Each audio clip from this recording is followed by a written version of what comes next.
ሰላም ጤና ይስጥልኝ ውድና የተከበራችሁ የቱቱ ዩቲዩብ ተከታታዮች እንደምናላችሁ። እንግዲህ ዛሬ በአዲስ ቪዲዮ መጥቼላችኋለሁኝ። የዛሬ ቪዲዮ የሚሆነው ከሰሞኑን አንድ የሚያስገርም የሚያስደንቅ ትዕይንት በሶሻል ሚዲያ ላይ ለማየት ችለናል። እሱም ደግሞ አንድ እናትና ልጅ ተካሰው ወደ ሚዲያ ብቅ ብለው ነበረ። በጣም የሚያሳዝን እጅግ በጣም አንገት የሚያስደፋ ትዕይንት ነው። እኔ ባየሁት ነገር በጣም አፍሬያለሁኝ። በጣም ነው የተሸማቀቁት። የወላድ መካን መሆን ማለት ይሄ ነው። አንዲት እናት ወደ ሚዲያ ብቅ ብላ ልጆቿ በምን ያህል ደረጃ እንደሚበድሏት እንደሚያሰቃዩት እርስ በእርሳቸው ተሻርከው ቤቷን እስከ መቀማት ድረስ የደረሰችበት ሂደት ነው። ይህንን ሳልናገር ማለፍ አልፈለግኩኝም። ረጅም ጊዜ ነው እዚህ ሚዲያ ላይ ከጠፋው ብዙዎቻችሁ ታውቃላችሁና እጅግ በጣም የሚያሳፍር በእውነት ይሄ ከኢትዮጵያዊ እናት ተወልዶ ይህንን ያደረገው እነሱ ናቸው ወይ? ኢትዮጵያ ያሳደገቻቸው እናት ልጆቿ በዚህ ደረጃ እንደዚህ ያደርገዋታል ወይ ብሎ ለማሰብ ራሱ ይዘገንናል። የሚገርም ነው። በሶሻል ሚዲያ ላይ ዛሬ የቤት ሚስጥር የቤት አደባባይ ምንም አይነት ነገር ሳይደበቅ ለመስማት ችለናል እና ልጆቿ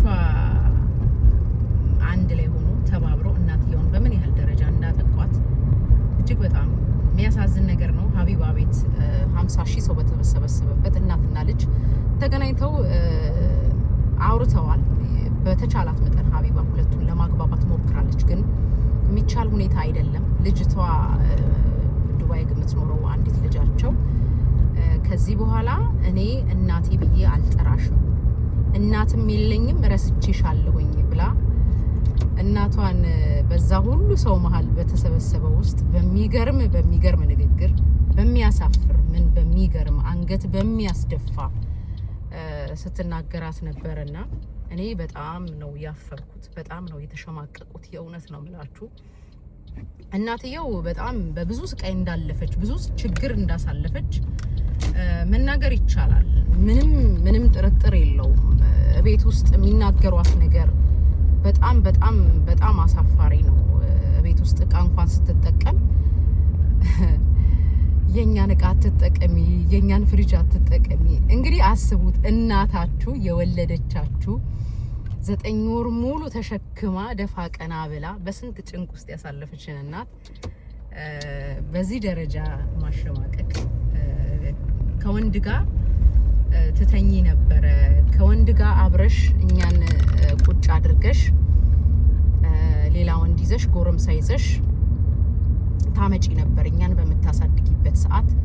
እሱን ሁሉ በማድረግሽ እኛ ተጎድተናል፣ ብዙ ስቃይ አሳልፈናል፣ ብዙ መከራ አሳልፈናል ብለው እናትየውን ሲወነጅሏት ሰምተናል በጆሮአችን።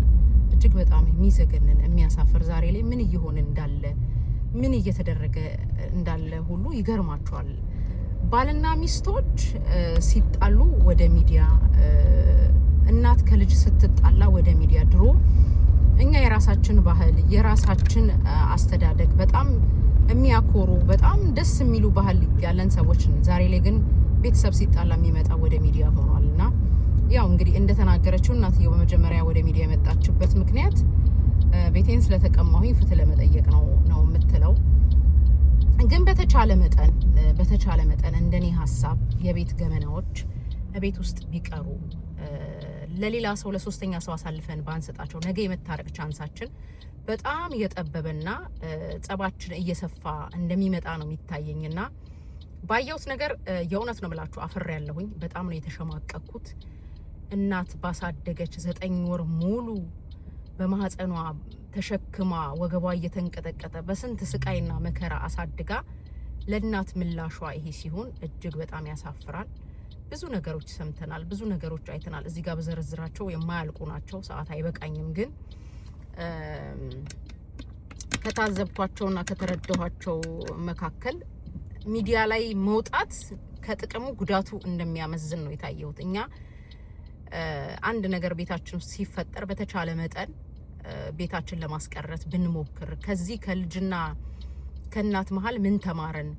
አንዳንድ ሰዎች ታሪካቸውን ወደ ሚዲያ ይዘው ሲመጡ እንድንማርበት ነው አይደል? እኛ ምን ተማረን ከዚህ መሀል እንዴት ነው መሆን ያለበት የሚለውን ነገር ተመር ያለሁኝ። ሚዲያ ላይ ምንም አይነት ነገር ይዞ መውጣት እንደሌለብን ነው ያመንኩት። በጣም አሳፋሪ ነበረ ልጅቷ የምትናገራት እናትየውን። ኦ ማይ ጋድ እኔ እውነቴን ነው የምላችሁ ለመስማት ሁሉ ነው የቀፈፈኝ።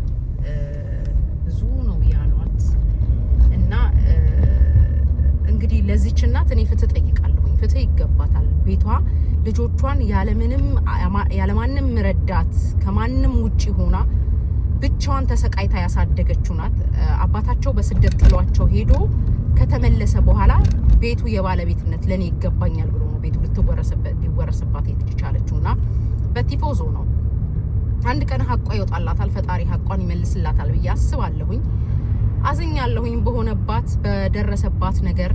የወላድ መካን መሆን ማለት ይሄ ነው። አንዳንዴ እውነት ባልወልድ የሚያስብል ነገር ሁሉ እንትን ነው የምትሰሙት ነገርና እግዚአብሔር አምላክ ለሁላችንም ልቦና ይስጠን። እግዚአብሔር ልጆቻችን ይጠብቅልን፣ ማስተዋልን ያድልልን። እዚህ ቤተሰብ ውስጥ ግን የተረዳሁት ነገር የእውነት ነው የምላችሁ በጣም ትልቅ ከባድ መንፈስ አለ። በጣም ትልቅ መንፈስ አለ። በጣም እና ጾም ጸሎት ያስፈልጋቸዋል። በሃይማኖታቸው መጠንከር ያስፈልጋቸዋል። መበርታት አለባቸው። የእውነት ነው የምላችሁ እዚህ ቤት ትልቅ መንፈስ አለ። የሚያባላቸው የሚያጣላቸው ክፉ መንፈስ አለና በተቻለ መጠን ሁላችሁም የዚህ ቤተሰብ ይሄንን ድምጽ የምትሰሙ ከሆነ በእምነታችሁ ጠንክራችሁ ብትጸልዩ ብትጾሙ ታተርፋላችሁ ብዬ አስባለሁ። የእናንተ ችግር አሁን ምንድነው?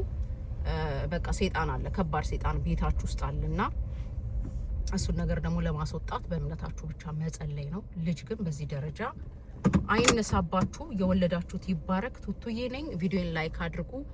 በሚቀጥለው ደግሞ በሌላ ቪዲዮ መጣለሁኝ። እንግዲህ ማለት የምፈልገው ይሄ ነው። በጣም የሚዘገንን የሚያስነውር ነገር ነው የሰማ ነው። በተቻላችሁ መጠን እባካችሁ ችግራችሁን እቤታችሁ ፍቱ። ሚዲያ ላይ ይዛችሁ አትምጡ።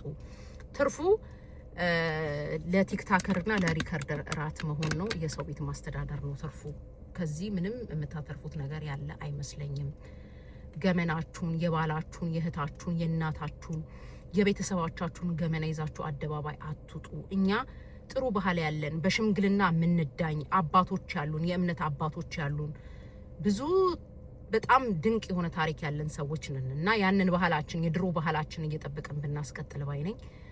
እንግዲህ እናትም እግዚአብሔር አምላክ አንቺም ልቦና ሰጥቶልሽ ለልጆችሽ ፈጣሪ ልባቸውን ይመልስ በመሀከላችሁ ትላልቅ ሰዎች ቢገቡ የተሻለ ነው ባይ ነኝ። አሁን ላይ የማንም ሚዲያ መነገጃ አትሆኑ። ሰላም ሁሉልኝ። በጣም ወዳችኋለሁኝ። መልካም ጊዜ ይሁንላችሁ። ቪዲዮን ላይክ አድርጉ። በሚቀጥለው ደግሞ በሌላ ቪዲዮ ይመጣለሁ።